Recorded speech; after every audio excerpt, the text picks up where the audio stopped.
दोस्तों नमस्कार। डॉक्टर अजय गंभीर, सेक्रेटरी दिल्ली मेडिकल एसोसिएशन और past member of national technical advisory group. आज हम बहुत इंपॉर्टेंट मुद्दों की बात करेंगे और अब हमारा माहौल, हम कॉन्फिडेंट होते जा रहे हैं कोविड को पकड़ने के लिए, कोविड को कंट्रोल करने के लिए, और जरा सी ढील हमें कहीं का कहीं ले जा सकती है।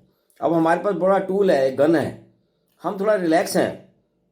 मेरा बच्चों का क्लिनिक है और इस बच्चों के क्लिनिक में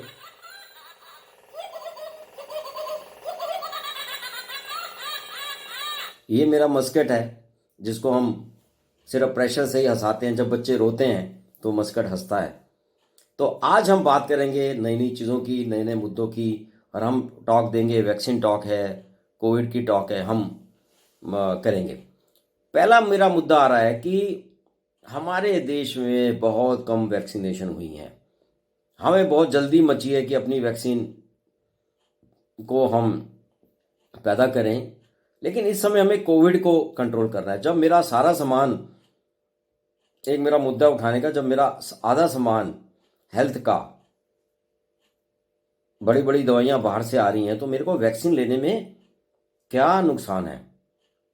हमारे पास दो वैक्सीन है जिसको कोविशील्ड बोलते हैं, जो एस्ट्राजेनिका की ऑक्सफोर्ड की वैक्सीन है, बनी वहाँ है लेकिन प्रोडक्शन यहाँ पे हो रहा है। दूसरी हमारी कोवैक्सीन है जो अंडर फेज 3 ट्रायल के उनके रिजल्ट आने हैं। और बाकी देशों में बड़ी बड़ी वैक्सीन, मॉडर्ना की वैक्सीन हो गई है, फाइजर की वैक्सीन हो गई है, जॉनसन एंड जॉनसन की वैक्सीन है और कोविशील्ड है। 4 वैक्सीन तो है। कई देशों में स्पुतनिक है, कई देशों में हमारी चाइना की भी वैक्सीन है।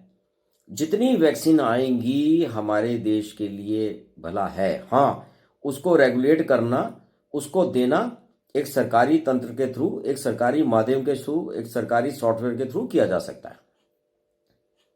तो फाइजर वैक्सीन आई, हमने उसको ऑथराइजेशन नहीं दिया, वो यहां से चले गए। क्यों चले गए? नाराज थे या उनको लग रहा कि वो बड़ा टाइम लिया जाएगा।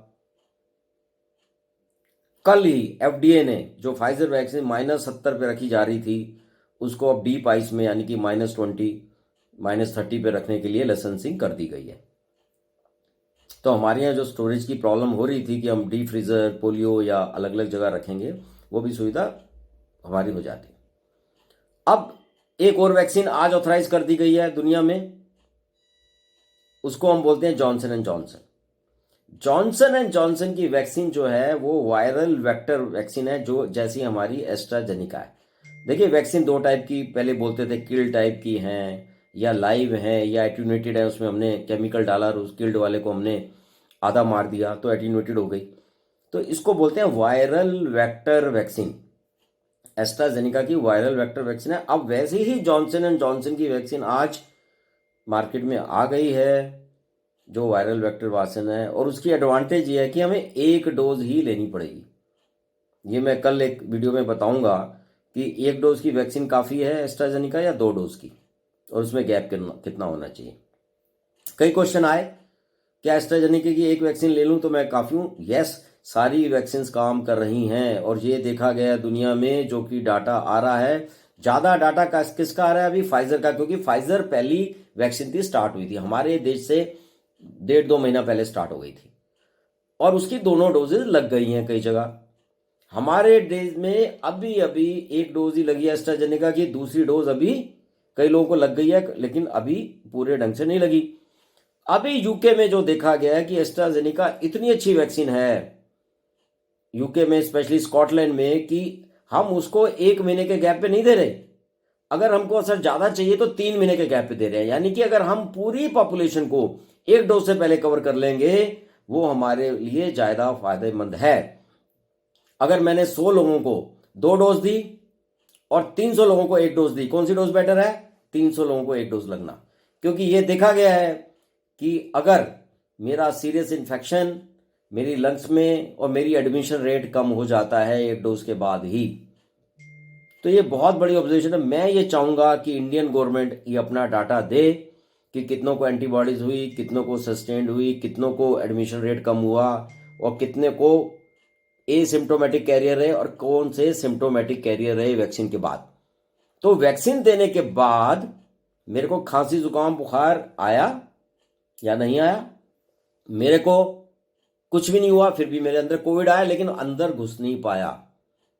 अगर कोविड अंदर नहीं घुस पाएगा, मेरे को लंग में नहीं जाएगा और मैं दूसरों को फैलाऊंगा भी नहीं। क्या वो करने के बाद दूसरों को फैला, ये भी हमें देखना है।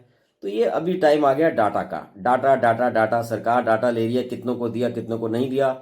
मैं कह रहा हूँ कितनों को दिया, कितने बचे, कितनों को एडमिशन हुआ और कितनों को हॉस्पिटल में एडमिशन की ज़रूरत नहीं पड़ी, ये ज़्यादा की ज़रूरत है। पूरी गवर्नमेंट मशीनरी लगी है, इसलिए मैं चाहता हूँ कि सिविल सोसाइटी, प्राइवेट सेक्टर को इन्वॉल्व करना चाहिए। सिंपल हम बोलें कि कुछ लोग चंद काम करेंगे, ये वही लोग हैं जो पहले काम कर रहे थे। कोविड आने से पहले इनको पता नहीं था कि कोविड आएगा, लेकिन सडनली सब लोग हम बहुत ज़्यादा एक्सपर्ट हो गए हैं। लेकिन हम सबकी हमें बातें सुननी चाहिए। तो one shot vaccine is good enough to control as a strategy.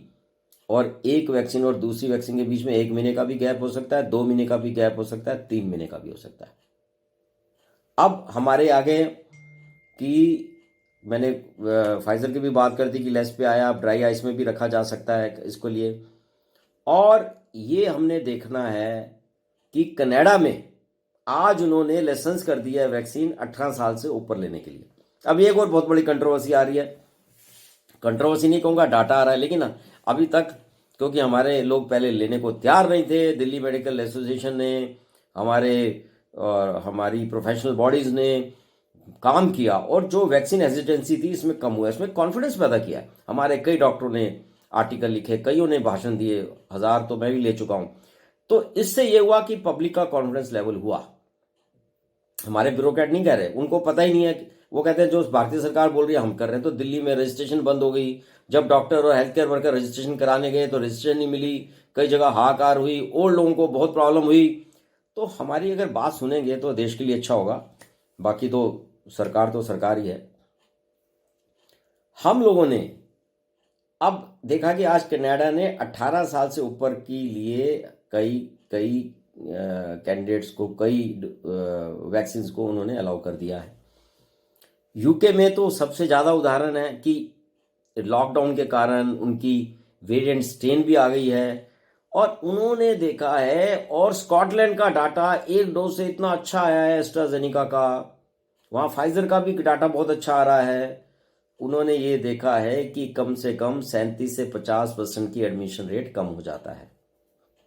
Serious case तो 70 से 80% कम हो जाते हैं, लेकिन हॉस्पिटल एडमिशन तो उन्होंने इमीडिएटली देखा है कि इसका असर वैक्सीन का है। तो इसका मतलब हमने वैक्सीन लेनी है, मैक्सिमम जनता को हमने वैक्सीन दिलवानी है।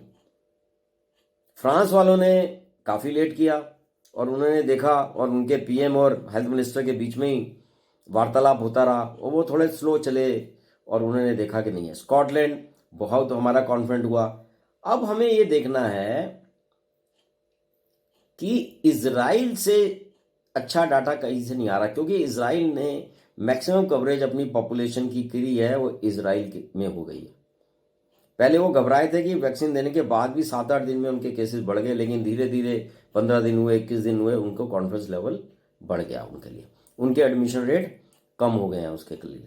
लेकिन एक बात आ रही है जो मेरे पत्रकार भाइयों के लिए, और ये क्वेश्चन आप सरकार से पूछें, नीति आयोग से पूछें, वैक्सीन एक्सपर्ट जो भी है उनसे पूछें कि एस्ट्राजेनिका वैक्सीन जो है मेरे को 65 साल और 75 साल के बीच में कई देशों में जहां अलग अलग वैक्सीन है वहां कोई भी वैक्सीन नहीं ली जा सकती, क्योंकि एस्ट्राजेनिका वैक्सीन जो है वो 65 साल तक के लिए अलाउ की गई है कई देशों में, और फाइजर वैक्सीन को अलाउ किया गया 75 से ऊपर, क्योंकि वहां पे ओल्ड पॉपुलेशन बहुत ज़्यादा है। तो 65 से 75 के बीच में कोई भी वैक्सीन नहीं है, कोई भी वैक्सीन कैंडिडेट नहीं है जो कि हम किसी को दे सकते हैं। उन लोगों का क्या होगा? तो कौन सी वैक्सीन उसमें यूज़ करनी चाहिए? क्या हम एक डोज की वैक्सीन उनको भी दे सकते हैं?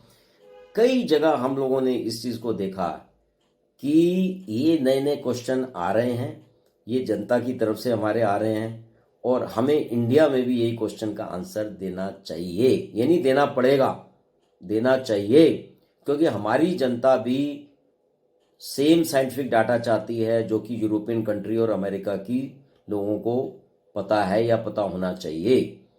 हम सिंपल कर रहे हैं, वैक्सीन कवर कर दो यार, कर दिया। किसको दे रहे हैं किसको नहीं दे रहे, चलो पहले तो हेल्थ केयर वर्कर को दे दिया आपने, सब एज ग्रुप का हो गया, उससे हमें बहुत अच्छा डाटा मिल जाना चाहिए। ये जो डाटा आया है पहले यूके से, वो हेल्थ केयर वर्कर का ही आया, अमेरिका से भी हेल्थ केयर वर्कर का आया। हेल्थ केयर वर्कर का इंडिया में अभी ढंग से प्रोटेक्शन डाटा, हमारे को इफेक्टिवनेस और एफिकेसी डाटा नहीं आया।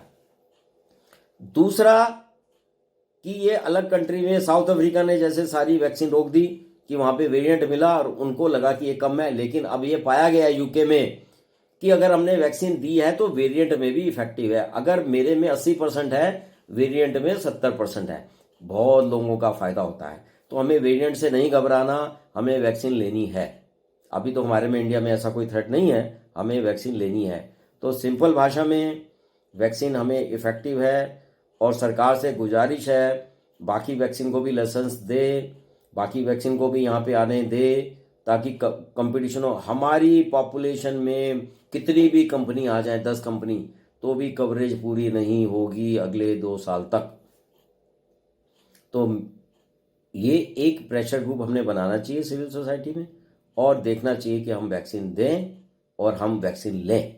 और ये मुद्दे 65 और 75 साल के बीच में हैं, इनका डाटा कैसे है। और आज से सरकार ने एक तरीके से खोला है पोर्टल, फिर दोबारा हाई रिस्क लोगों का जो 45 से 60 के हैं और 60 से ऊपर वालों के लिए तो वैसे ही खोल दिया है। अब ये सेम वैक्सीन कई कंट्री में 65 साल से ऊपर नहीं दी जा रही, मेरी कंट्री में दी जा रही है। क्या मैं दूसरों से अलग हूं, ये मेरे को डाटा चाहिए। यस, ये वैक्सीन अच्छी काम कर सकती है। तो ये मुद्दे हैं जो हमें करना है। लेकिन मेरा अभी भी कहना है, डिस्टेंस बनाए रखें, दूरी बनाए रखें, मेंटल दूरी नहीं फिजिकल दूरी बनाए रखें, हाथ साफ करते रहें, सैनिटाइजर का इस्तेमाल करें और मास्क का इस्तेमाल करें और हम कोरोना को जल्दी भगाएं। धन्यवाद।